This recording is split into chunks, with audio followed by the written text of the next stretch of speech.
ॐ वसुदेवसुतं देवं कंसचाणूरमर्दनं देवकी परमानन्दं कृष्णं वन्दे जगद्गुरुं कृष्णं वन्दे जगद्गुरुं।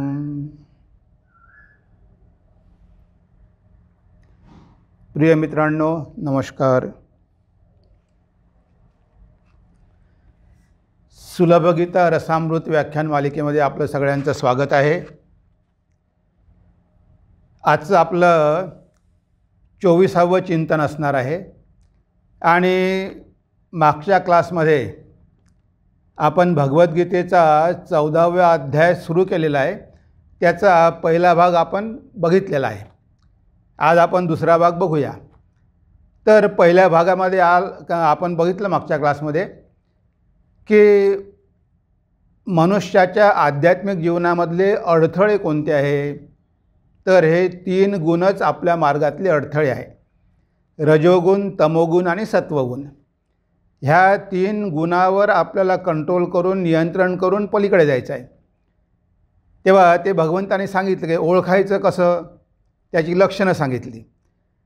जर सत्वगुण असेल तर सगळं इंद्रिय प्रकाशमय होतात, तुमचं ज्ञानामध्ये वृद्धी होते, तुम्हाला सुखप्राप्ती होते, तुमची मेमरी वाढते, तुमची बुद्धिमत्ता वाढते। हे सगळं असेल तर समजा सत्वगुण वाढलेला आहे।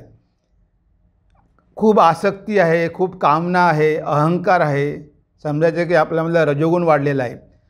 आणि आळस, निद्रा, लेझिनेस, प्रमाद, दुर्लक्ष, निष्काळजी ह्या सगळ्या गोष्टी असेल तर समजायचं की तमोगुण आपल्यामध्ये वाढलेला आहे। तेव्हा हे तमोगुणाचा रजोगुणामध्ये परिवर्तित करायचं आणि रजोगुणाला सत्वगुणामध्ये करायचं आणि शेवटी 3ही गुणाच्या पलीकडे जायचं। आणि त्यानंतर भगवंताने सांगितलं पण आहे, मृत्यूच्या वेळी जर हे गुण आपल्यामध्ये डॉमिनेट असेल त्याप्रमाणे आपली पुढची गती होत असते। सत्वगुण जर असेल तर मनुष्य स्वर्गात जातो, रजोगुण असेल तर लगेच या पृथ्वीवर जन्म घेतो, तमोगुण असेल तर पशु पक्षीच्या योनीमध्ये त्याला जावं लागतं। योनिमन्ये प्रपद्यन्ते शरीरत्वाय देहिन स्थानुमन्ये अनुसयन्ति यथा कर्म यथा श्रुतम। आपण काल बघितलं कठोपनिषदामधलं की त्यांना योनिमन्ये प्रपद्यन्ते शरीरत्वाय देहिन, त्यांना शरीरामध्ये गर्भामध्ये प्रवेश करून शरीर धारण करावं लागतं। आणि खूपच वाईट कर्म असेल तर स्थानुमन्ये, झाड आहे, दगड आहे, हे सगळं व्हावं लागतं। म्हणजे अशा प्रकारे सांगितलेलं आहे की तमोगुण असेल तर नरक आणि पशुपक्षाची योनी, आणि जर रजोगुण असेल तर पुन्हा इथे परत, सत्वगुण असेल तर स्वर्गात जाऊन काही दिवस सुख भोगणार, पुन्हा येणार। इथपर्यंत काल आपण बघितलेलं होतं। आता त्या पुढचा भाग आता आपण सुरू करूया। तर इथे सुलभ गीता रसामृत प्रवचन आजचे 24वां आहे आणि आपला अध्याय 14वा गुणत्रय विभाग योग। आजचा आपला भाग दुसरा आहे। काल आपण पहिला भाग बघितला। 3 गुणांचा खेळ असे हा, जो मानव हे जाणून घेतो, 3 गुणांच्या पलीकडे मी जाणून मलाच प्राप्त होतो, जाणून मलाच प्राप्त होतो। आता इथे भगवंता काय म्हणतात की हा सगळा खेळ जो आहे ना, हा 3 गुणांचा खेळ आहे। आत्मा काही करता नाही आहे, आत्मा काहीही करत नाही। ह्या सगळ्या काही ॲक्टिव्हिटीज सुरू आहे या जगामध्ये, जेवढं काही सुरू आहे ते सगळंच्या सगळं कशाचा परिणाम आहे, ह्या 3 गुणांचा परिणाम आहे। आणि ह्या 3 गुणांचा खेळ सुरू आहे। एक दिवस भगवान श्री रामकृष्ण म्हणाले की म्हणे हा सगळा खेळच सुरू आहे, ह्या जगामध्ये काय आहे। भगवंत काय तेवढं सिरियस घेत नाही, कारण हा खेळ आहे। त्या खेळामध्ये काय एवढं सिरियस काय घ्यायचं असते। तेव्हा तुर्यानंदजी महाराज म्हणाले की ठीक आहे, हा भगवंताचा खेळ आहे, पण म्हणे हाल तर आमचे होतात। अरे म्हणे तू कोण आहे, जरा शोध बरं। तू स्वतःच्या मीला शोधायला गेला तर तू तिथेच भगवंतापर्यंतच पोहोचणार आहे। तू काय शरीर आहे, मन आहे, बुद्धी आहे, मग तू कोण आहे? ते चैतन्यच आहे ना। तेव्हा तोच सगळं काही झालेलं आहे, तो सगळं काही नटलेलं आहे, या जगामध्ये तो एक मात्र तोच आहे, तुझं कुठे अस्तित्व आहे, हे तर सगळं अनित्य आहे. तेव्हा हा भगवंताचा खेळ आहे आणि ह्या 3 गुणांद्वारे भगवंत खेळत असतो. त्याच्या मायेद्वारे तो खेळत असतो.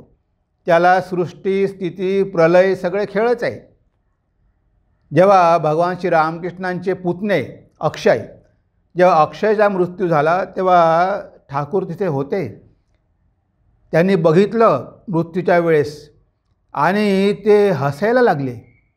आता बघा, आपला पुतण्या तरुण, एकदम तरुण वयाचा, आणि तो गेला आणि ठाकूर हसतात समाधीमध्ये. आणि मग म्हणाले, बघितलं काही फरक पडला नाही, ती म्यान खाली पडलेली आहे, फक्त तलवार निघून गेली, त्या आत्म्याला काही झालेले नाही, जे पडलं ते शरीर पडलं. म्हणजे हे ज्ञान त्यांना होतं की मृत्यू म्हणजे शरीराचा होतो, त्याला काहीही झालं नाही, तो आत्मा आहे, तो तसाच आहे. म्हणजे इथे बघा की हा खेळच आहे का नाही. आपण खूप एवढं सिरियस घेतो, पण हा शेवटी भगवंताचाच खेळ आहे. हिमालयामध्ये एक साधू होता आणि तो असा 3 गुणाच्या पलीकडे गेला होता. तो नेहमी हसायचा. एकदा जात असताना त्या गावातल्या मुलांनी त्याला दगडं मारायला सुरू केले. आता ते मुलं दगडं मारत आहे, याच्या अंगामधून रक्त भळभळ वाहत आहे, तो हसतो आहे, अरे ये प्रभू का खेल है, प्रभू का खेल है, प्रभू का खेल है. आता त्याला तो खेळच वाटतो की हे मुलं आपल्याला दगडं मारत आहे, तरी हा सुद्धा ह्या 3 गुणांचा खेळच आहे. हे स्वामीजींनी बघितलं, त्या मुलांना दूर केलं, त्या साधूला घेऊन गेले, त्याची औषध पाण्याची व्यवस्था करून दिली. म्हणजे बघा, जे लोक 3 गुणाच्या पलीकडे गेलेले आहे ना, त्यांना हे दिसतं की हा सगळा खेळच आहे. तर बघा, गजानन महाराज कुठे उकिरड्यावर बसून कुत्र्यांसोबत ते उष्टअन्न खात आहे, काय त्यांना बोध आहे का जगाचा. त्रैलंगे स्वामी काशीला होते, कुठेही पडले राहायचे, नग्न पडले राहायचे, वाळूवर तर कधी गंगेच्या पाण्यामध्ये. म्हणजे ह्या लोकांना शरीर बोधच नाही, ते पलीकडे निघून गेले. त्यांनी जाणून घेतलेलं आहे की हा सगळा खेळ आहे, हे काहीही इथे नित्य नाही, हे फक्त 2 दिवसाचं आहे, हे त्यांना चांगल्या प्रकारे माहीत आहे. म्हणून स्वामी विवेकानंद म्हणायचे, माय प्ले इज डन. आता माझं काम संपलेलं आहे, मला जे काही करायचं होतं ते मी केलेलं आहे, आता आई ती कार्य आपलं करत राहतील. म्हणजे ह्या लोकांनी काहीतरी विशेष कार्य करण्यासाठी शरीर धारण केलेलं होतं, पण त्यांना शेवटपर्यंत माहिती होतं की जरी आपण शरीर धारण केलेलं आहे, ह्या शरीराद्वारे जरी सगळ्या क्रिया होत आहे, तरी त्या क्रिया आपण करत नाही, हे सगळे गुणच आपल्याद्वारे करून घेत आहे, ही त्यांना पूर्ण जाणीव असते. म्हणून भगवंत म्हणतात, 3 गुणांचा खेळ असे हा, जो मानव हे जाणून घेतो, 3 गुणांच्या पलीकडे मी, जाणून मलाच प्राप्त होतो, जाणून मलाच प्राप्त होतो.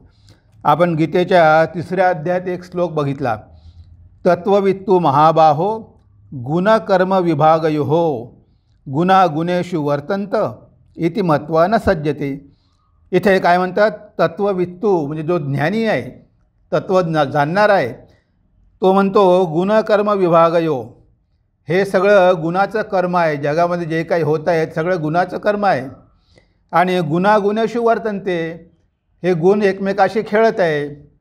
आणि इतिमत्वानं सज्जते, माझा काय त्यामध्ये संबंध आहे, मी कुठे त्यामध्ये इन्वॉल्ड आहे, म्हणजे हे ज्ञान त्यांना असतं.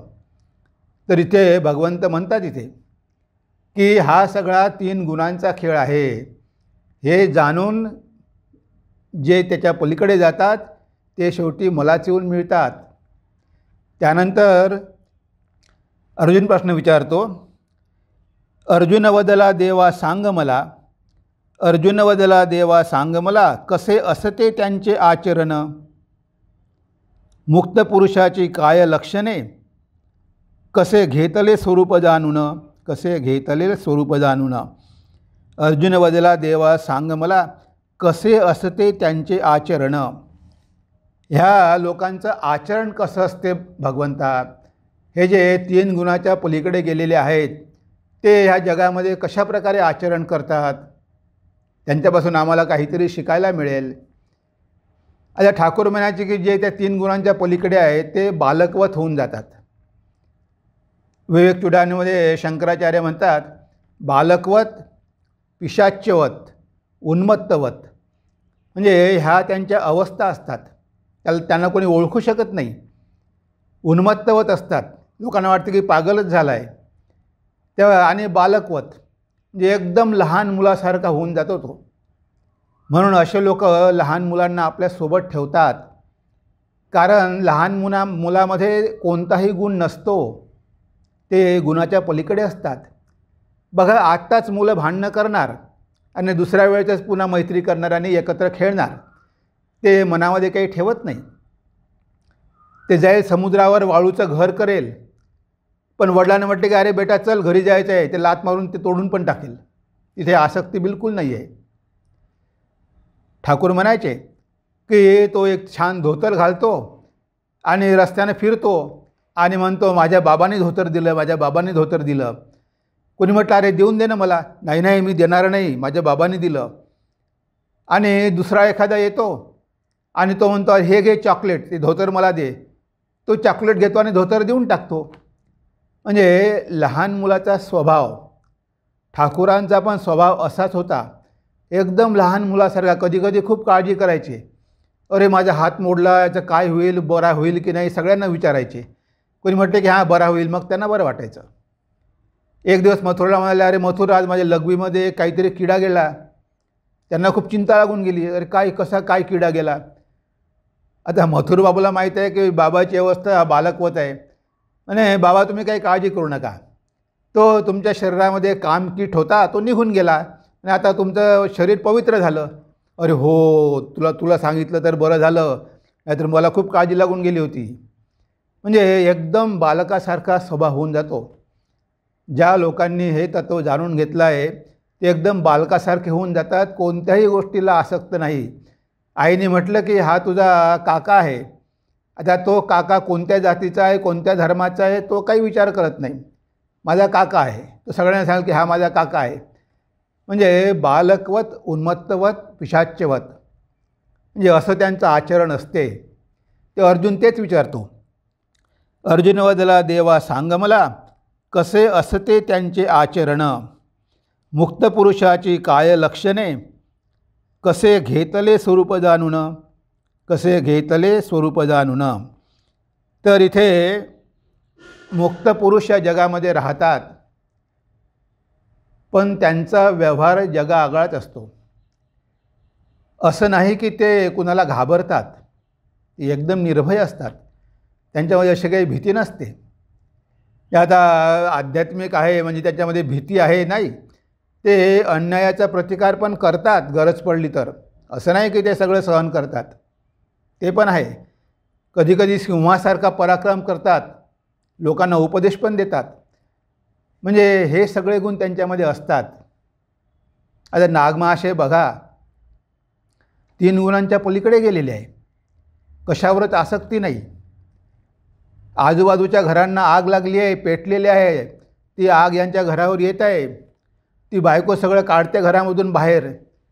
नागमहाशय म्हणतात, वेडे तू काय ते कशाला काढायला निघाली, अगं साक्षात ब्रह्मदेव आले आहे आपल्या घरी, साक्षात अग्निदेवता आली आहे, त्यांचं कुठे पूजन करायचं होतं, तू ते आपले घर वाचवत बसली. बघा, म्हणजे त्या घराविषयी सुद्धा बिलकुल आसक्ती नाही, असं त्यांचं आचरण आहे. पण त्यांच्या घराला काहीही झालं नाही, बाकी सगळे घरं जळून खाक झाली, पण त्यांच्या घरांना काही झालं नाही. म्हणजे कुठेही त्यांची आसक्ती नसते. बघा, जे नागमहाशय किंवा असे जे महापुरुष असतात ते ह्या 3ही गुणांच्या पलीकडे गेलेले असतात. ते कशाची आसक्ती ठेवत नाही, काळजी करत नाही, आणि गरज पडली तर निर्भय पण. एकदा एक वकील चांगला श्रीमंत गावामधला त्यांच्या घरी आला. आता त्यांच्या घरी आला, भक्त बसले आहे, त्यांच्या घरी बसून ठाकूरांची निंदा करतो. ठाकूरांनी सांगितलं होतं की आपण गुरुची निंदा ऐकून घेतली नाही पाहिजे. तुझ्या गुरुची निंदा करतून तू सगळं चुपचाप बसतो. नागमहाशयाने त्याला सांगितलं की अहो म्हणे माझ्या घरी बसून तुम्ही निंदा करू नका. तो काही ऐकेच ना, आणि तो अजून जास्त ठाकूरांविषयी काही काही बोलायला लागला. तेव्हा नागमहाशयांना त्यांचा पारा भडकला. त्यांनी जोडा घेतला हातात आणि त्या वकिलाला चांगलं पिटाई केली, घराबाहेर काढून दिलं. बघा, गुणाच्या पलीकडे गेले आहे, पण इथे दुर्बल नाही आहे. गरज पडली तर प्रतिकार पण करतात. त्याला घराच्या बाहेर काढून दिलं. म्हणजे माझ्या घरी येऊन माझ्या गुरुची निंदा करतो, जा इथून. तो निघून गेला. पण मात्र काही दिवसानंतर तो थंडा झाला आणि नागमहाशयांचं मानलं त्याने. तो भक्त झाला. आणि ही घटना जेव्हा गिरीश घोषांना कळली की नागमहाशयानं असं असं करून त्या माणसाला घराच्या बाहेर काढलं, तेव्हा गिरीश घोष म्हणाले, हो नागमहाशय, तुम्ही तर म्हणे चपलाही वापरत नाही, जोडी वापरत नाही, तुम्ही त्या माणसाला जोड्याने कसं मारलं? अरे म्हणे मी त्यांच्याच जोड्यानं मारलं. नाही, त्याचाच जोडा होता बाहेर, त्याचाच जोडा घेतला आणि त्याचीच पिटाई गेली. म्हणजे गरज पडली तर असे पण ते करू शकतात. म्हणजे असं नाही आहे का तो ब्रह्मज्ञानी झाला म्हणजे तो दुर्बल आहे आणि तो सगळं काही सहन करून घेतो, असं पण नसतं ते. तेव्हा इथे अर्जुन विचारतो की अशा पुरुषांची काय लक्षणं असतात? अर्जुन वदला देवा सांग मला, कसे असते त्यांचे आचरण, मुक्त पुरुषाची काय लक्षणे, कसे घेतले स्वरूप जाणून, कसे घेतले स्वरूप जाणून. आता इथे भगवान सांगतात, भगवान म्हणाले ऐक अर्जुना, भगवान म्हणाले ऐक अर्जुना, तो सदा साक्षी भावातच राहतो, तो सदा साक्षी भावातच राहतो, कशानेही विचलित होत नाही, स्वरूपाशी एक होऊन राहतो, स्वरूपाशी एक होऊन राहतो. आता जो ह्या 3 गुणाच्या पलीकडे गेला आहे तो कसा राहतो? तो साक्षी भावानं राहतो. इथे म्हटलं या अध्यायामध्ये, नान्यम गुणेभ्य कर्तारम यदा द्रष्टा अनुपश्यती, ना अन्यम न अन्य गुणेभ्य कर्तारम. ह्या गुणा व्यतिरिक्त या जगामध्ये कोणीही करता नाही. न अन्यम गुणेभ्य कर्तारम, फक्त हे गुणच सगळं कर्म करतात. यदा द्रष्टा अनुपश्यती, हा नुसता द्रष्टा आहे, हा नुसता साक्षी आहे, हा नुसता बघणारा आहे. तो सगळं बघतो पण त्याला कोणी बघू शकत नाही, असा हा आहे. अभिधानजी म्हणतात ना, बुद्धेश्च साक्षी निखिलश्च जंतो, यो वेत्ती सर्वम न च यस्य वेत्ता. तो सगळं जाणतो पण त्याला कोणी जाणू शकत नाही. तो कधीच आपला ऑब्जेक्ट होत नाही, विषय होत नाही. त्याला कधीच जाणून घेता येत नाही, कारण त्याला जाणून घेणं म्हणजे तोच होणं आहे. ठाकूर म्हणायचे की ती मिठाची बाहुली समुद्र मापायला गेली आणि समुद्रात उतरल्याबरोबर वीड घळून गेली. आता समुद्र मोजणार कोण? आता मनुष्य भगवंताला जाणायला गेला आणि तो भगवंतच होऊन गेला. विठ्ठलाच्या संगे तुका बिघडला आणि जो जो बिघडला तो तो विठ्ठलाची झाला. आता इथे तो भगवंताशी एक होऊन जातो. मग तो आता काहीच बघत नाही. तिथे बघणारा आणि बघतोय काहीतरी दोन राहतच नाही, एकच होऊन जाते. त्यामुळे तो नेहमी द्रष्टा भावानंच राहत असतो. शुकदेवाच्या जीवनामधली एक घटना आहे.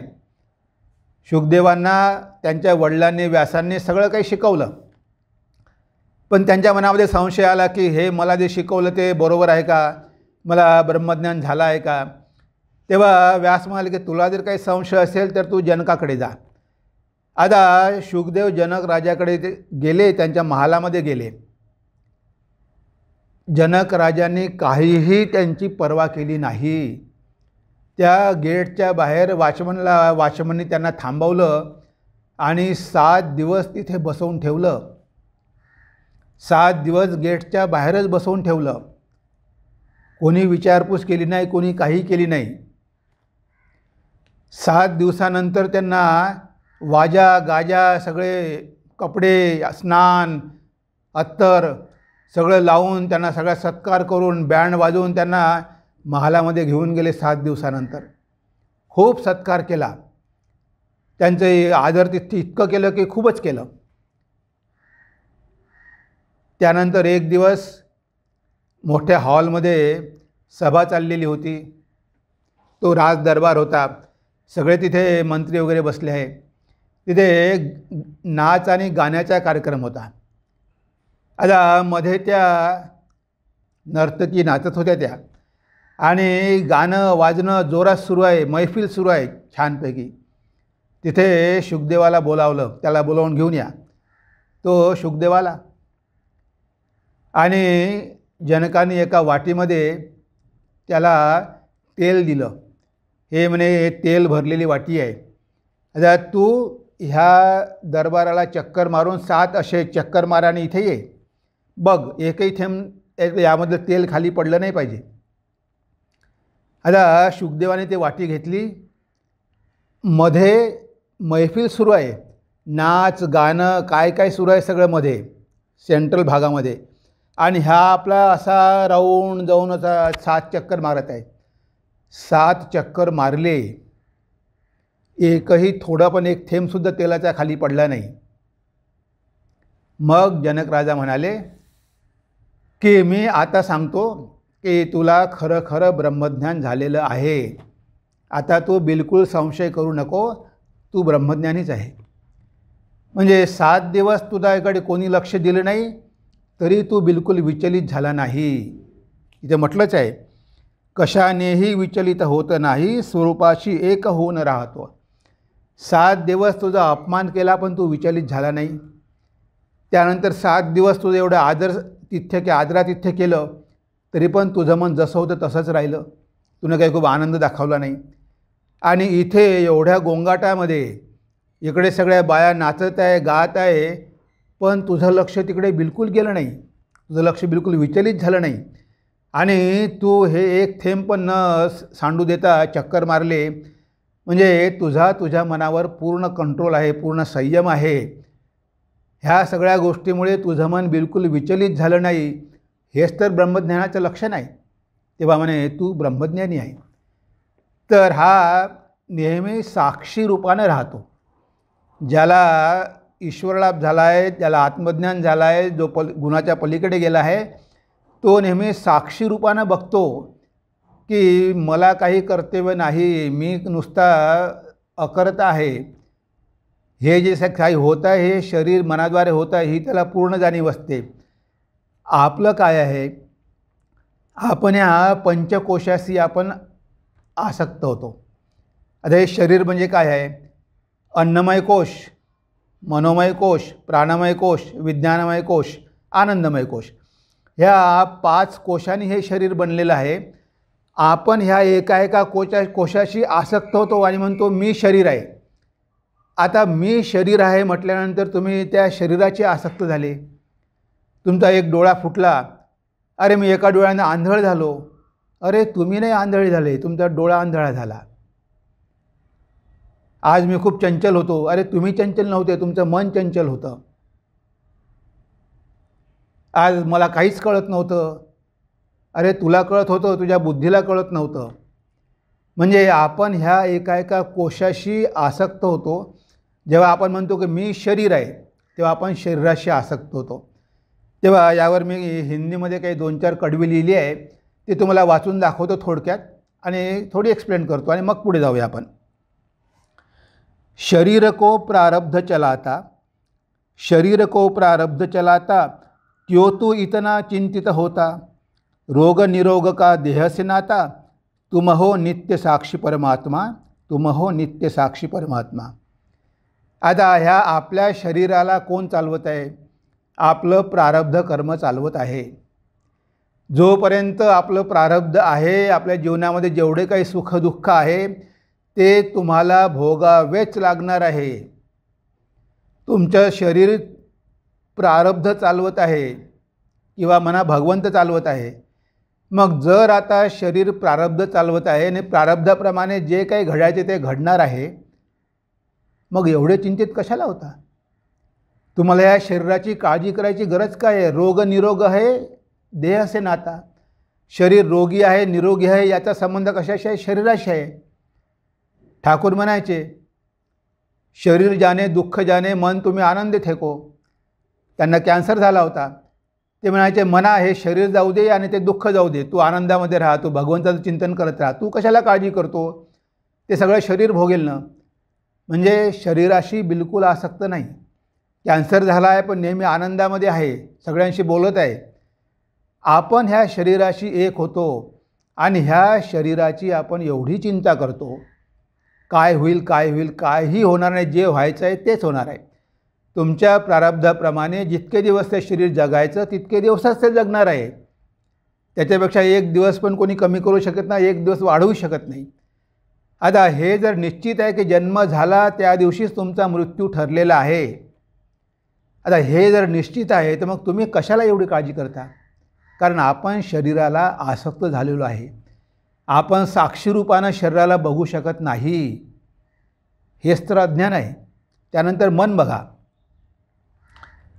कभी कभी मन चंचल होता, कभी स्थिर शांत हो जाता, दोनों अवस्था देख रहा जो, वही है नित्य साक्षी परमात्मा, वही है नित्य साक्षी परमात्मा.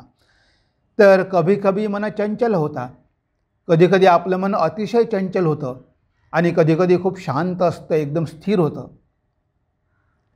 आता ह्या दोन्ही अवस्था कुणाच्या आहे. तुमचं मन चंचल झालं, तुमच्या मनामध्ये विकार आले, काम क्रोध काही विकार आले, आता हे मनामध्ये आले.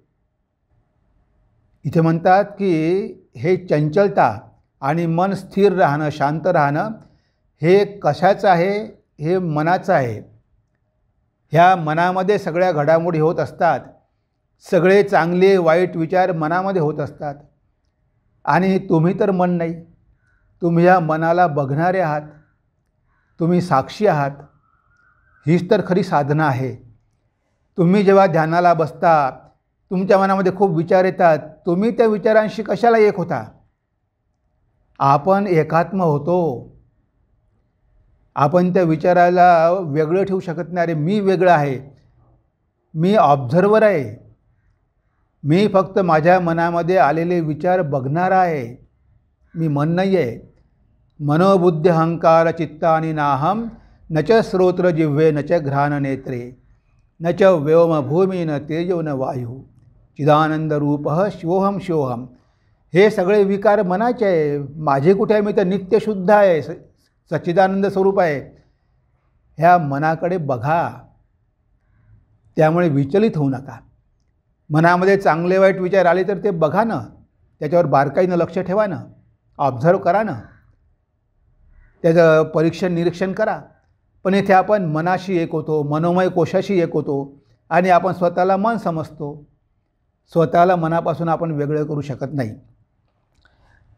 त्यानंतर सूक्ष्म विचार कोई कर पाता, तर्कयुक्ति से मोहित कर देता, इसका है बुद्धी से नाता, तुम हो बुद्धी साक्षी परमात्मा. आता एखादा असतो की खूप सूक्ष्म विचार करतो, म्हणजे त्याची बुद्धी एवढी तल्लक असते की छोट्या छोट्या सटल गोष्टी तो बरोबर समजतो. या गोष्टी आपल्या बुद्धीला कळत नाही, आकलन होत नाही, त्या गोष्टी त्याला सहज कळतात. इथे सूक्ष्म विचार कोई कर पाता. तो अतिशय सूक्ष्म विचार करतो, शास्त्राची व्याख्या करतो, चांगले इंटरप्रिटेशन देतो, लोकांना कन्व्हिन्स करतो. सूक्ष्म विचार. त्यानंतर तर्कयुक्ती से मोहित कर देता. तो अशा प्रकारे तर्क करतो आणि अशा प्रकारे युक्ती करतो की लोकांना आश्चर्यचकित करतो. तो लोक टाळ्या वाजवतात. म्हणजे असा युक्तिवाद करतो तो आणि अशा प्रकारे तर्क करतो की लोक एकदम मोहित होऊन जातात की अरे बापरे, काय पांडित्य आहे, काय वर्णन केलं, काय उदाहरणं दिली, काय उपमा दिल्या. म्हणजे तो लोकांना अशा प्रकारे मोहित करू शकतो. पण काय, इसका है बुद्धी से नाता, तुम हो बुद्धी साक्षी परमात्मा. ह्या सगळ्या गोष्टींचा संबंध तुमच्या बुद्धीशी आहे. तुम्ही मोठे पंडित असाल, तुम्ही तुमच्या बुद्धीचा विकास केलेला आहे, तुमची बुद्धी तुम्ही सूक्ष्म केलेली आहे. कितीही मोठा पंडित असो, पण तुमचा आध्यात्मिक विकास बिलकुल झाला नाही. कारण ती बुद्धी आहे, तुम्ही नाहीत. तुमचा अहंकार वाढवला तुम्ही, त्या बुद्धीला तुम्ही सूक्ष्म करून तुमचा अहंकार वाढवला फक्त, उपयोग काय? तेव्हा तुम्ही बुद्धीचेही साक्षी आहात. तुमची बुद्धी कितीही तल्लक असो, मी बुद्धिमान आहे असं म्हणू नका. मी इतरांना हारू शकतो तर्कात असं म्हणू नका. कारण तुम्ही बुद्धी नाही. मी बुद्धिमान आहे म्हणू नका. तुमची बुद्धी हुशार असेल, तुम्ही तर बुद्धीला पण बघणारे आहे. म्हणजे हा अतिशय सूक्ष्म विचार आहे. आणि तो 3 गुणाच्या पलीकडे गेलेला मनुष्य नेहमी साक्षी रूपानं हे बघत असतो की बघा, ही बुद्धी तर्क करत आहे, बुद्धी युक्तिवाद करत आहे. हे सगळं काम कशाचं आहे? बुद्धीचं आहे. याचा माझ्याशी काही संबंध नाही. लाटू महाराज काही बुद्धिमान नव्हते, पंडिते नव्हते, शास्त्रे माहिती नव्हते, काही नव्हते. पण त्यांनी ब्रह्मज्ञान प्राप्त करून घेतलं. ते एक साक्षी स्वरूप झाले. आणि एवढे पंडित असतात, त्यांची बुद्धी खूप सूक्ष्म असते, पण ते ह्या जगालाच आसक्त असतात. काय उपयोग? बुद्धीचा तुमचा विकास झाला पुस्तकं वाचून विचार करून, पण तुमच्या आत्म्याचा काही विकास होऊ शकला नाही. कारण तुम्ही त्या बुद्धीशी एक झाला. आणि मी बुद्धिमान आहे, मी पंडित आहे, मी हरवू शकतो, मी तर्क करू शकतो, त्या मीला तुम्ही ह्या गोष्टींशी जोडलं. अरे तुम्ही तर सच्चिदानंद स्वरूप आत्मा आहात. ह्या गोष्टी तुम्ही कुठे आहात? विसरला. बड़ी बड़ी योजना बनाता, हर एक बात में मैं कहता, है इसका अहंकार से नाता, तुम हो नित्य साक्षी परमात्मा. मोठमोठ्या योजना करणार, प्लॅनिंग करणार, एक्झिक्यूट करणार, हे सगळं करतो. पण हे सगळं करतो, पण काय म्हणतो? हे सगळं दिसते ना, हे सगळं मी केलेलं आहे. म्हणजे आता बघा, याचा इथे अहंकार वाढला ना. तुम्ही मोठमोठ्या योजना राबवल्या, खूप काम केलं, खूप काही केलं तुम्ही, पण हे भगवंताने माझ्याकडून करून घेतलं. हा भाव कुठे आहे तिथे? म्हणजे ह्या अहंकारी मनुष्य नेहमी मी केलं म्हणजे शरीराशी, मनाशी, बुद्धीशी एक होतो आणि म्हणतो की मी बुद्धिमान आहे, मी एवढं मोठं कार्य केलं, मी नेता आहे, सगळ्यांनी माझं ऐकलं पाहिजे. म्हणजे मी एवढा तो वाढवतो हा मी, की सगळं मीच केलं. म्हणजे बघा, हे तुम्ही केलं ठीक आहे, चांगलं आहे, पण हे तुमच्या अहंकाराने केलं. तुम्ही शरीर मनाशी एक होऊन हे केलं, पण तुम्ही काही अहंकार आहे का? तुम्ही शरीर मन बुद्धीच नाही आहे. आणि तुम्ही तर निष्क्रिय आहात, तुम्ही तर आत्मस्वरूप आहात, अकर्ता आहात, तुम्ही तर काहीच करू शकत नाही. ह्या गुणाने केलं, तुमच्या शरीराने या सगळ्या सत्वगुण रजोगुणाने काम केलेलं आहे. आणि तुम्ही म्हणता की मी केलं. म्हणजे हा अहंकार आहे. तेव्हा कशा प्रकारे आपण साक्षी भावानं राहिलं पाहिजे? मग 3 अवस्था आहे, जागृत आहे, स्वप्न आहे, सुषुप्ती आहे. या 3ही अवस्थामध्ये आपण यापासून वेगळं आहोत, हे नेहमी लक्षात ठेवलं पाहिजे. विवेक चूडामणीमध्ये एक छान श्लोक आहे. अस्ति कच्चित स्वयं नित्यम अहम प्रत्यय लंबन अवस्थात्रय साक्षी सन पंचकोश विलक्षणा. हा जो आत्मा आहे तो कसा आहे?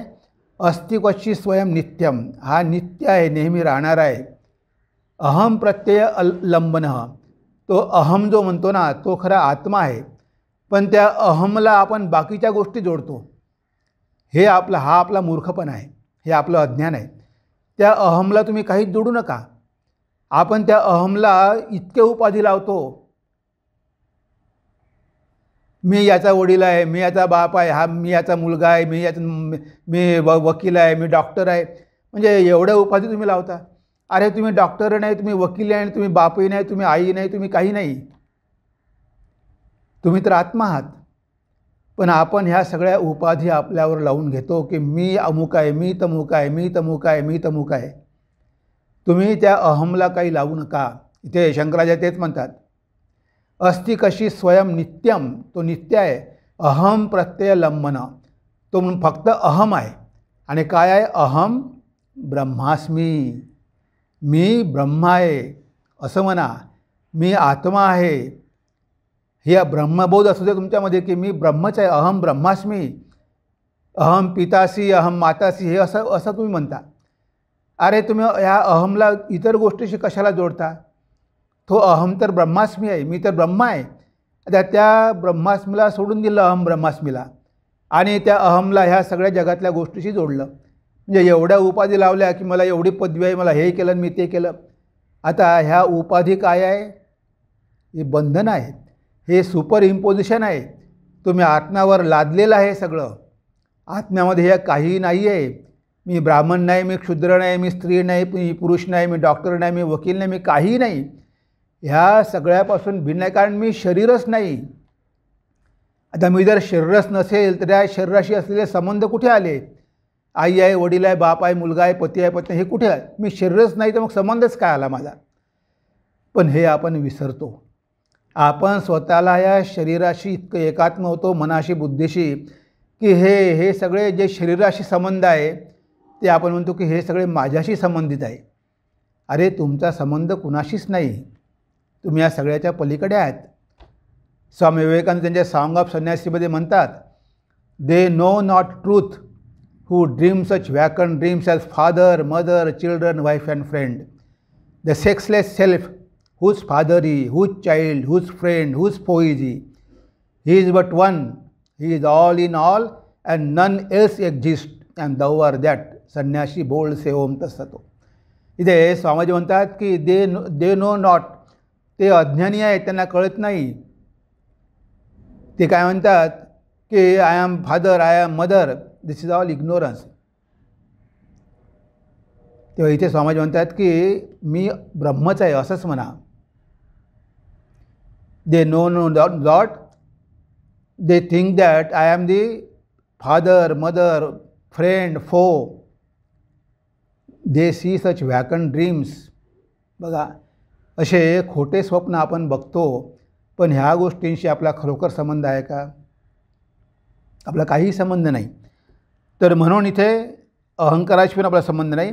आणि अवस्था ज्या आहेत 3, रात में सोकर निद्रा में जाता, सपनों का राज सामने आता, सपनों को भी जिसने देखा, वही है नित्य साक्षी परमात्मा, वही है नित्य साक्षी परमात्मा. आता तुम्ही झोपता, स्वप्न बघता. आता हा स्वप्न बघणारासुद्धा तुम्हीच आहे. अवस्थात्रय साक्षी सन, तीनही अवस्था, जागृत, स्वप्न, सुषुप्ती, ह्या तीनही अवस्था बघणारे तुम्हीच आहात. आणि पंचकोश विलक्षणा, ह्या 5ही कोशापासून तुम्ही वेगळे आहात. अन्नमय, प्राणमय, मनोमय, विज्ञानमय, आनंदमय, ह्या सगळ्या उपाधी आहे आणि तुम्ही ह्या सगळ्यापासून वेगळे आहात. आपल्याला ती गोष्ट माहितीच आहे, मी कधी सांगितली असेल. जनक राजा आणि अष्टवक्र. जेव्हा जनक राजाला स्वप्न पडलं की त्याच्या शत्रूने आक्रमण केलं, त्याला सगळ्या लोकांना पकडून गेलं. आता हा जनक राजा भुयारामधून पळून गेला. आता भुयारामधून पळून गेला आणि जंगलात फिरत आहे, फाटले कपडे आहे, भिकाऱ्याचे कपडे घालून फिरत आहे. एका आश्रमात गेला. अरे म्हणे मला भूक लागली, काही जेवायला द्या. आता घरी महालामध्ये झोपलेला आहे, स्वप्न बघत आहे, आक्रमण झालं, आपण हारलो, आपण पळून गेलो. ते म्हणतात की आता काही नाही, फक्त हे सगळं जेवण झालं आहे, ते भांड्यामध्ये खरकटं उडलं आहे, थोडंसं खरवट, ते घे. एका डोण्यामध्ये त्याला खरवट काढून दिली. आता तो खाणार, खूप भूक लागली आहे. तेवढ्यात एक घार आली आणि ते पकडला डोना आणि घेऊन गेली. आता हा आपल्या नशिबावर हात देतो की अरे हे काय झालं, ते मला एवढी भूक लागली आणि हे पण सगळं गेलं. आणि खडबडून जागा झाला आणि त्याला काही कळेच ना कुठे आहे. अरे त्याला वाटलं की मी तर माझ्या खोलीमध्येच आहे, मी तर बिछाण्यावर पडलेलो आहे. आणि त्याने पंडिताची सभा बोलावली आणि सगळ्यांना विचारलं, ते खरं आहे की म्हणे हे खरं आहे, आता तुम्ही सांगा. आता तो कोणाला काही सांगतच नव्हता, कोणाला काहीही सांगत नाही, फक्त म्हणतो की हे खरं आहे की ते खरं आहे. आता त्या बिचाऱ्या पंडितांना काय माहिती. ते पंडित म्हणे सांगा ना काय आहे. नाही तुम्ही सांगा की ते खरं होतं की हे खरं आहे. त्यामध्ये अष्टवक्राचे वडील पण होते. आता अष्टवक्राचे वडील घरी गेले नाही, राजानं सोडलं नाही. मग म्हणे अष्टवक्र गेला, काय झालं माझ्या वडिलाला, आले का नाही. त्या सभेमध्ये गेला. म्हणे राजा काय समस्या काय आहे. नाही म्हणे मी यांना प्रश्न विचारला की ते खरं होतं की हे खरं आहे, कोणीच उत्तर देत नाही म्हणे. अरे पण राजा तू काही सांगितलंच नाही म्हणे. मग अष्टवक्रांनी ध्यान लावलं आणि ध्यान लावून त्यानं सगळं जाणून घेतलं की राजाला काय म्हणायचं आहे. म्हणजे राजाने काय स्वप्न बघितलं हे अष्टवक्रानं ध्यानाद्वारे जाणून घेतलं. आणि मग अष्टवक्र म्हणतो की राजा, तू जे बघितलं ना, आक्रमण झालं, पळून गेला, तिथे तुनं ते आश्रमात भीक मागितली, तुझ्या हातात डोना घार घेऊन गेली, हे तू बघितलं ना स्वप्नामध्ये, तेही खरं नाही. कारण आता तू जागा झाला. आता जागा झाल्यावर त्या गोष्टी कुठे खऱ्या राहिल्या. तुनं स्वप्नामध्ये तू श्रीमंत झाला असेल किंवा गरीब झाला असेल, पण ते खरं कुठे आहे. ते स्वप्न तर तुनं बघितलं आणि म्हणे आता तू राजमहालात आहे, आता तू हे सगळं बघत आहे. पण जेव्हा तू स्वप्नामध्ये होता तेव्हा तुनं ह्या गोष्टी बघितल्या का? नाही, ह्या गोष्टी तुनं बिलकुल बघितल्या नाही. त्यावेळेस तू स्वप्नामध्येच बघत होता. आता जागा झाल्यावर तू हे सगळं बघतो आहे, पण स्वप्नामध्ये असताना तुनं हे तर बघितलं नाही आहे. म्हणून म्हणे ते पण खरं नाही आणि हे पण खरं नाही. कारण हे तुनं स्वप्नामध्ये असताना बघितलं नाही, तेव्हा ते पण खरं नाही आणि हे पण खरं नाही. पण तू मात्र खरा आहे. कारण ती स्वप्नावस्थाही तूनच बघितली आणि ही आज इथे बसून तू बसलाय जागृत अवस्था, हे पण तूच बघत आहे. म्हणजे या दोनही अवस्थाला बघणारा तू आहे. तेव्हा स्वप्नही खरं नाही, जागृतीही खरी नाही, पण तू मात्र दोन्ही अवस्थाला बघणारा राजा जनक आहे. तू खरा आहे, म्हणजे आत्मारूपानं तू खरा आहे. कारण तुनं दोनही गोष्टी बघितल्या, तू बघणारा आहे. तेव्हा कुठे जनकाचं समाधान झालं की अरे ते पण खरं नाही स्वप्न, कारण स्वप्न बघितलं तेव्हा हे नव्हतं आणि स्वप्न गेलं तर आता हे आहे, पण हे पण खरं नाही. याच्या पलीकडे आहे, तुरीय अवस्था आहे. जेव्हा ब्रह्मज्ञान होतं तेव्हा हे सगळं जगत पूर्ण गायब होऊन जातं, काही राहत नाही. आता आपल्याला हे खरं वाटते कारण आपण इंद्रियाच्या माध्यमातून बघतो म्हणून.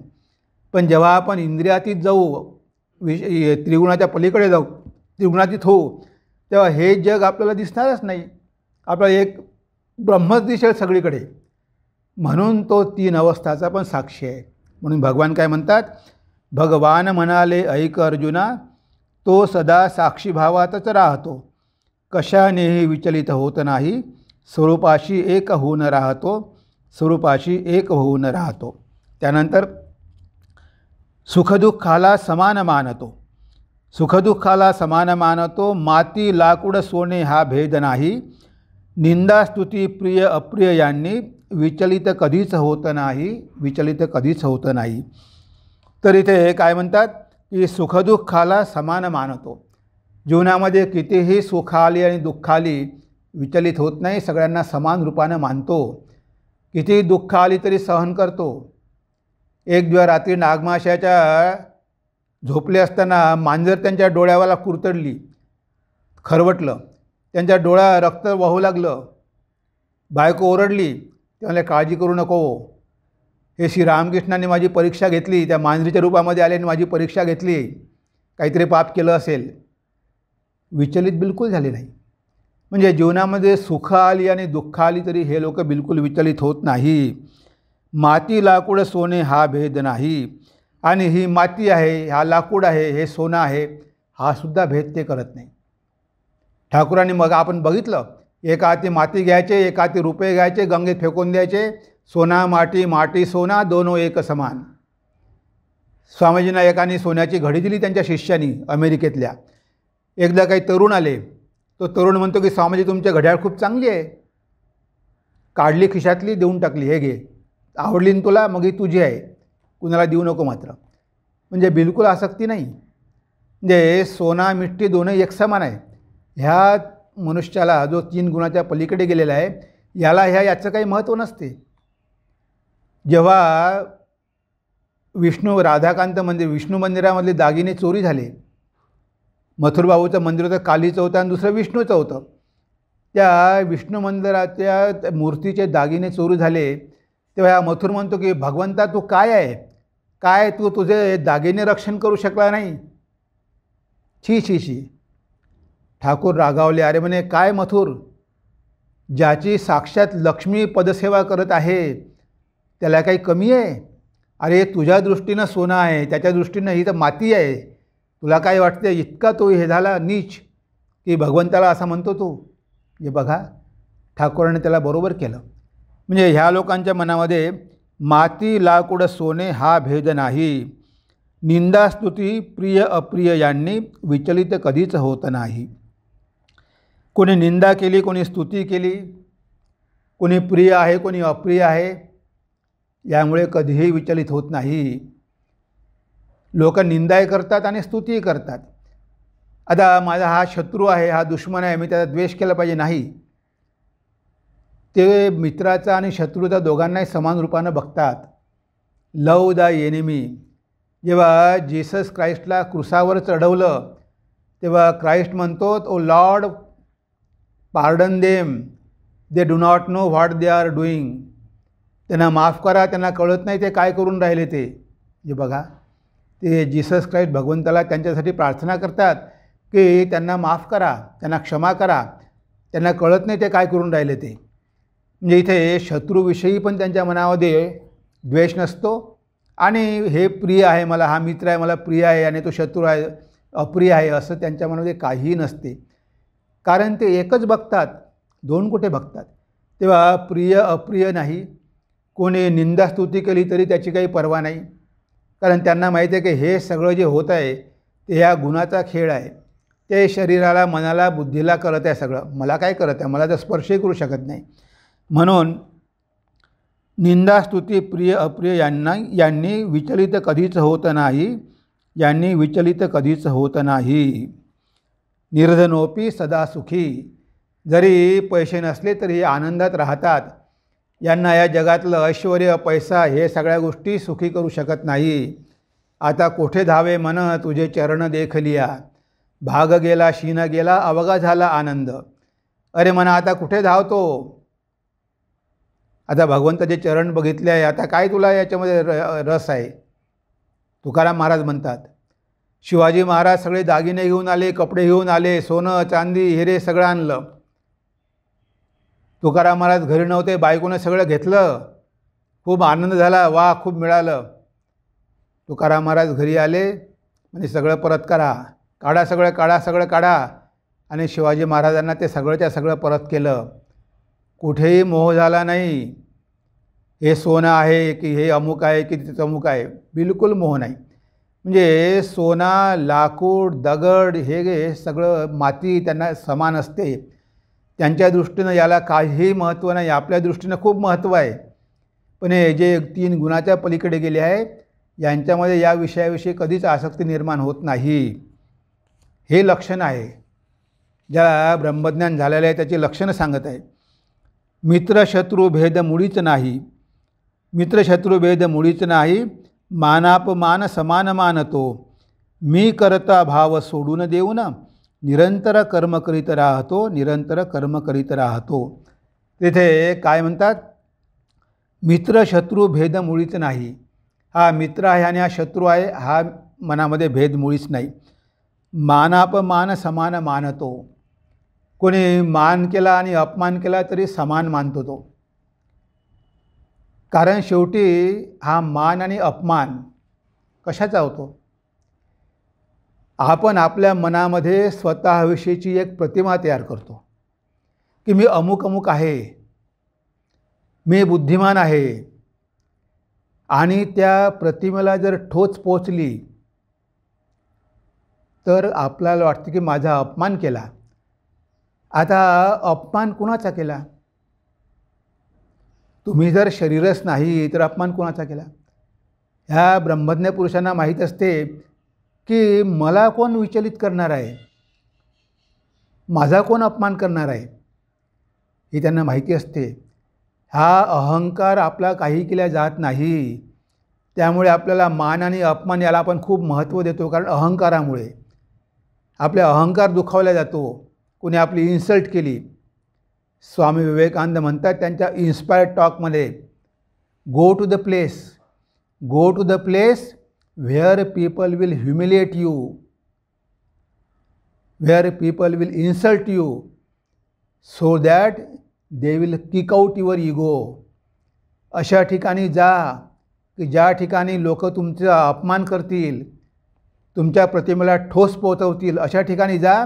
त्यामुळे ते काय करतील, तुमचा अहंकार बाहेर काढतील. तुम्ही जो अहंकार केला आहे, की इमेज केली आहे की मी अमुक अमुक आहे, मी श्रेष्ठ आहे, मी पंडित आहे, हे तुमचं सगळं अहंकार आहे. हे बंधनाचं कारण आहे. तुमची इन्सल्ट केली, कोणी अपमान केला, त्याचा आभार माना की त्याने तुमचं अहंकाराला क्रश केलं. आपल्याला दुःख होते. जे स्वामी म्हणतात की अशा ठिकाणी जा की तुमचा अपमान होईल, तुम्ही ह्युमिलेट करेल तुम्हाला कोणी, अशा ठिकाणी जा. कारण तशा ठिकाणी गेल्यामुळे आपल्याला कळते की आपण जी प्रतिमा केली आहे ती चुकीची आहे. आता मास्टर महाशय खूप तर्क करत आहे आणि ठाकूर म्हणाले की 4 पुस्तकं वाचले म्हणून तुम्ही काय ज्ञानी झाले आणि ते तुमच्या बायकोने काही वाचलं आहे म्हणून ती अज्ञानी आहे. हे पुस्तकी ज्ञान आहे, याला ज्ञान म्हणतात. ईश्वराला जाणणं हे ज्ञान आहे. आता त्यांच्या अहंकाराला पहिला ठोसा दिला. त्यांना वाटायचं की मी केवढा पंडित आहे, मला किती माहीत आहे. स्वामी विवेकानंद जेव्हा ठाकूरांकडे आले, खूप अहंकार होता. मी युनिव्हर्सिटीमध्ये शिकलेला तरुण आहे, हा पुजारी मला काय शिकवणार आहे. ठाकूरांनी स्पर्श केला, सगळं गरगर फिरायला लागलं. अरे म्हणे, मी तर एवढा स्ट्रॉंग आहे, मला हिप्नोटाईज कसं केलं, मला संमोहित कसं केलं. त्यांना नंतर कळलं की मी नरेंद्र, मी बुद्धिमान, मी युनिव्हर्सिटीचा विद्यार्थी नाही, मी तो खरा आत्मा आहे. ठाकूरांनी त्याला दाखवून दिलं की हे तू जे म्हणतो मी विश्वनाथ दत्ताचा मुलगा आहे आणि मी युनिव्हर्सिटीचा विद्यार्थी आहे, मी बुद्धिमान आहे, हे सगळ्या उपाधी आहे. ठाकूरांनी एका क्षणात त्याला दाखवून दिले की तू खरा कोण आहे बघ. अहंकार पूर्ण चूर्ण करून टाकला. नरेंद्राचा, मास्टर महाशयांचा, सगळ्याचा अहंकार पूर्ण चूर्ण करून टाकला. कारण ते या शरीराला आणि बुद्धीलाच मी म्हणायचे. ठाकूरांनी त्यांना दाखवून दिले की नाही, खरा मी कोण आहे बघा, शोधा. तर इथे मान अपमान समान मानतो. मी करता भाव सोडून देऊन निरंतर कर्म करीत राहतो. म्हणजे कर्म करतात, असं नाही की ते बसून राहतात, निरंतर कर्म करतात. पण मी करतो आहे हा भाव त्यांच्यामध्ये मुळीच राहत नाही. स्वामीजींनी एवढं कर्म केलं, ते म्हणाले की जे काही चांगलं माझ्या हातून घडलं असेल ते सगळं ठाकूरांचं आहे आणि जे काही माझ्यातून वाईट घडलं असेल त्याला मी जबाबदार आहे. म्हणजे हे सगळं क्रेडिट आपल्या गुरुला दिलं. कारण त्यांना माहिती असते की मी काहीच करत नाही, जगन्माताच माझ्याकडून करून घेत आहे, भगवंतच माझ्याकडून करून घेत आहे, किंवा हे गुण आहे हे गुण करत आहे, मी काहीही करत नाही, हा भाव त्यांच्यामध्ये असतो. भगवान बुद्धांनी एवढं कार्य केलं, भगवान बुद्धांनी एवढं कर्म केलं, शंकराचार्यांनी केलं, भगवान श्री रामकृष्णांनी केलं, विवेकानंदांनी केलं, शेवटल्या क्षणापर्यंत कर्म करत राहिले, सगळं कार्य पूर्ण केलं, रामकृष्ण मठाची स्थापना केली, पण लगेच सोडून पण दिलं. अध्यक्षपद सोडलं, ब्रह्मांजींना अध्यक्ष केलं आणि निघून गेले दार्जिलिंगला, काश्मीरमध्ये निघून गेले. म्हणजे एवढं मी केलं, पण त्यांना माहिती होते की हे माझं काम नाही. ते क्षीरभावाने म्हणाली की अरे तुझं रक्षण मी करणार की तू माझं रक्षण करणार. तेव्हा त्यांना कळलं की हे मातेचं कार्य आहे, हे 3 गुणाचं काम आहे, मी काहीच करत नाही. हा भाव त्यांच्या मनामध्ये नेहमी असतो. कर्म तर करत असतात, बसून राहत नाही, पण मी करता हा भाव त्यांच्यामध्ये मुळीच नसतो. आणि आज आपलं शेवटलं कडवं आहे, मलाच जीवन ध्येय करुणी माझ्यावर निष्ठा भक्ती ठेवतो, तोही शेवटी बंधन तोडूनी ब्रह्माला प्राप्त होऊन जातो. इथे शेवटी भगवंत म्हणतात, शेवटी भगवंत काय म्हणतात की मलाच जीवन ध्येय करुणी माझ्यावर निष्ठा भक्ती ठेवतो. जो मलाच जीवनाचं ध्येय करतो आणि माझ्यावर निष्ठा भक्ती ठेवतो, तो त्या भक्तीच्या मार्गानं सुद्धा ह्या गुणाच्या पलीकडे जाऊन माझ्यापर्यंत पोहोचू शकतो. शेवटी भगवंत आपल्याला काय सांगतात की भक्तीच सांगतात. जर आपण भगवंतावर भक्ती केली, भगवंताला आपलं करून घेतलं, तर तो आपल्याला गुणाच्या पलीकडे घेऊन जाऊ शकतो. इथे भक्तीचं महात्म्य पुन्हा सांगितलेलं आहे. कृष्ण ज्याचा सखा त्याला काय भीती, असतो भक्ताच्या पाठीशी. कृष्ण ज्याचा धनी त्याला काय कमी, दासाची घेतो हमी भगवंत. तेव्हा हे गाणं आपण ऐकूया. हे गाणं ऐकू आणि नंतर मग आपण पुढे जाऊ. तेव्हा थोडं ऐका. छानपैकी छान गाणं आहे. पणशीकरांनी गायलेलं आहे, रघुनंदन पणशीकरांनी. ते गाणं थोडं आपण ऐकून घेऊ. भक्तीबद्दलच आहे, भगवान कृष्णाबद्दलच आहे. ते गाणं ऐकू आणि मग आपण पुढे जाऊ.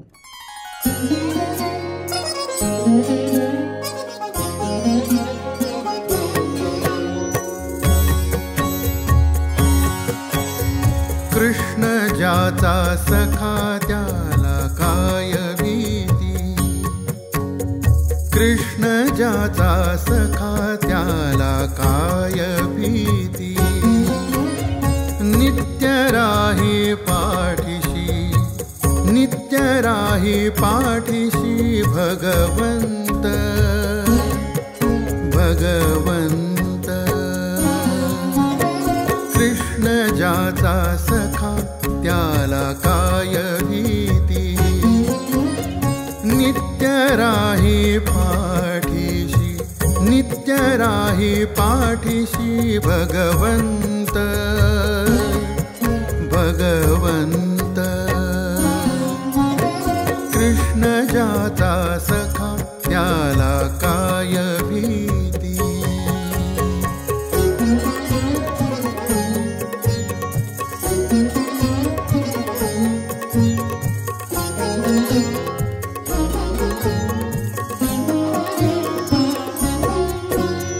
कृष्ण ज्याचा धनी त्याला काय कमी, कृष्ण ज्याचा धनी त्याला काय कमी.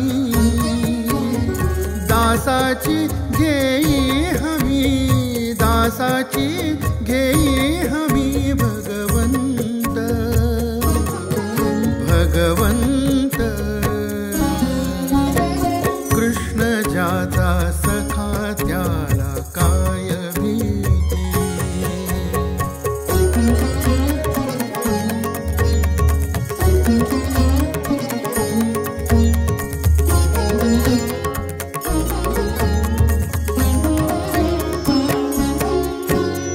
कृष्ण ज्याचा पिता त्याला काय चिंता, कृष्ण ज्याचा पिता त्याला काय चिंता. पूर्ण करी इच्छा, पूर्ण करी इच्छा भगवंत, भगवंत. कृष्ण ज्याचा सखा त्याला काय भीती.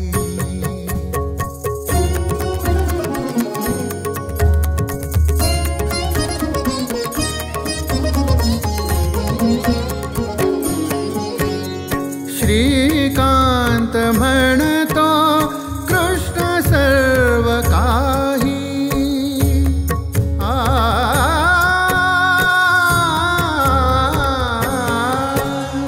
श्रीकांत म्हणतो कृष्ण सर्व काही.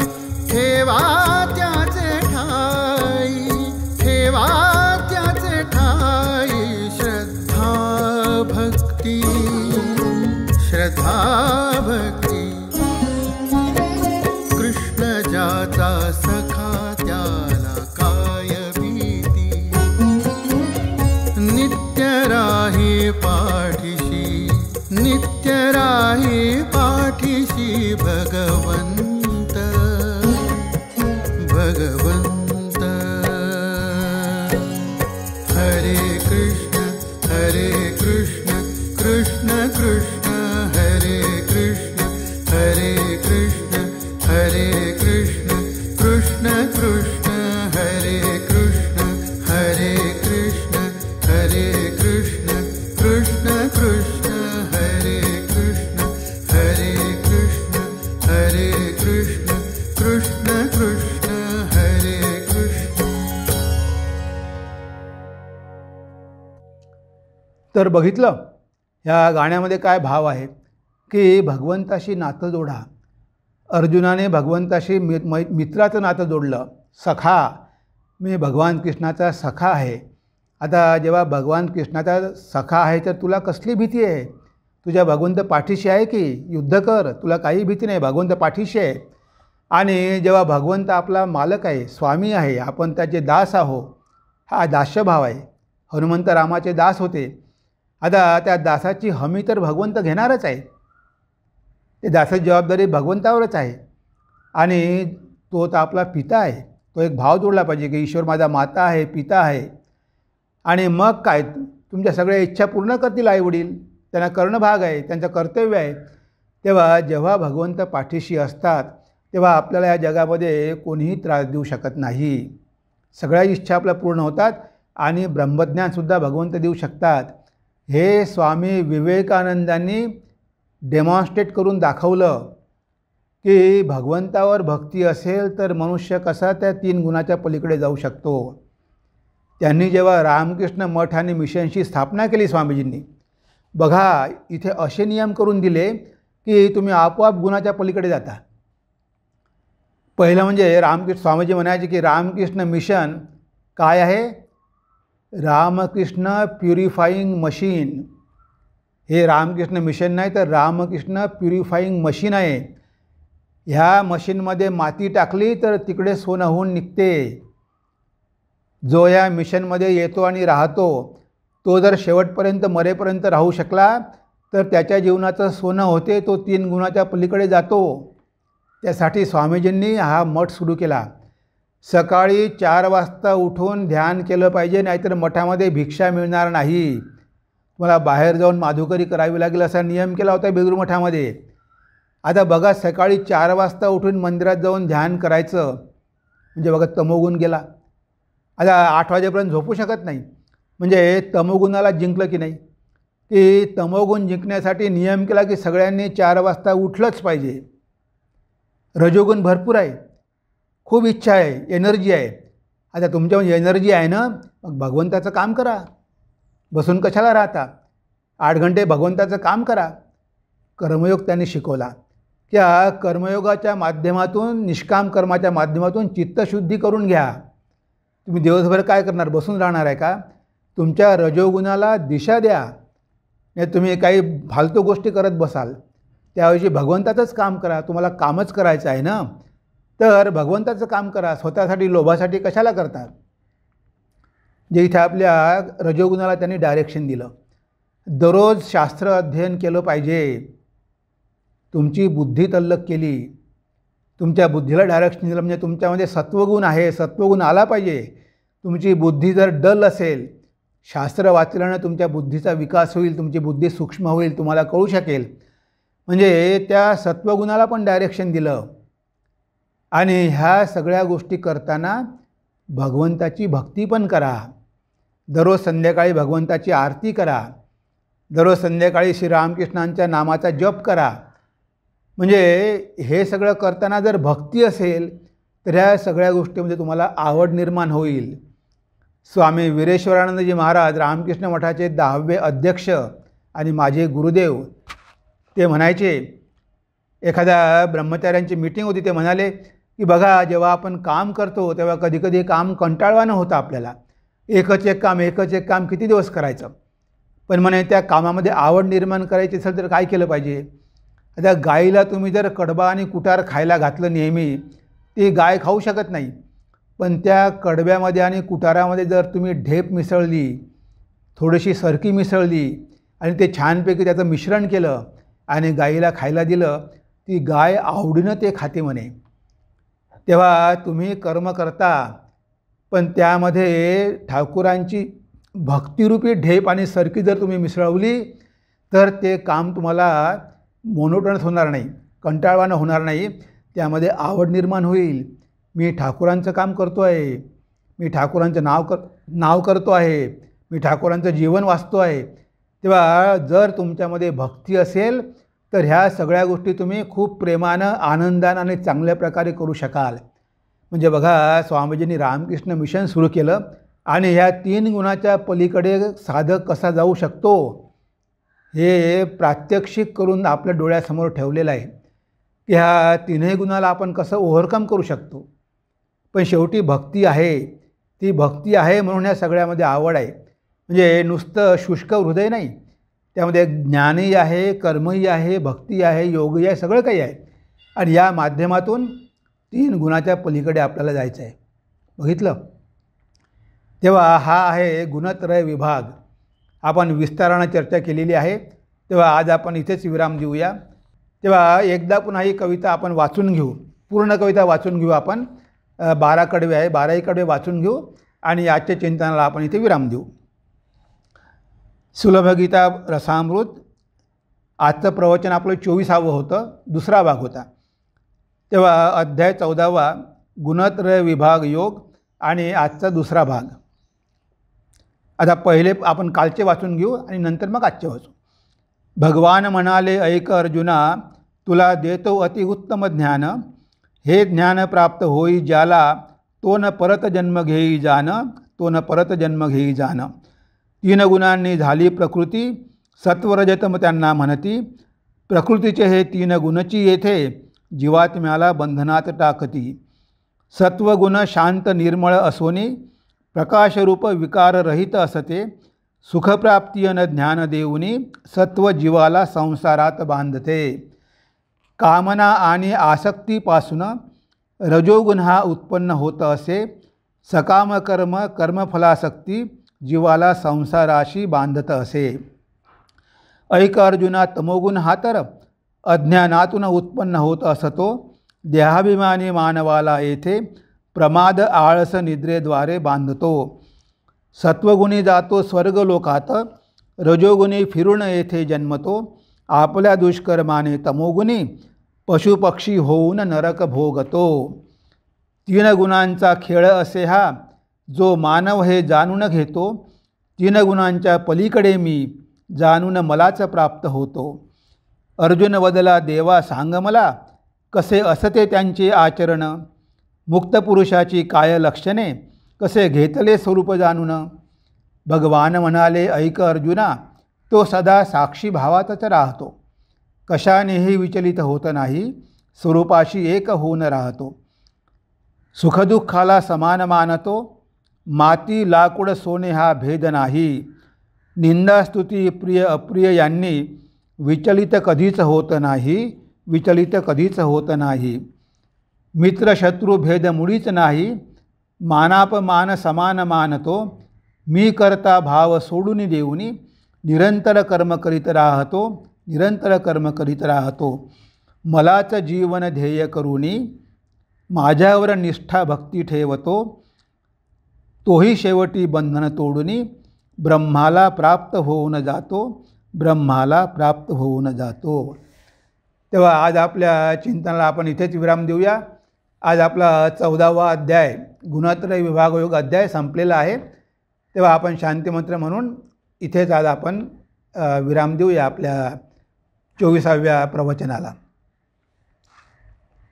ओम सर्वे भवन्तु सुखिनः, सर्वे सन्तु निरामया, सर्वे भद्राणि पश्यन्तु, मा कश्चित् दुःखभाग् भवेत्, मा कश्चित् दुःखभाग् भवेत्.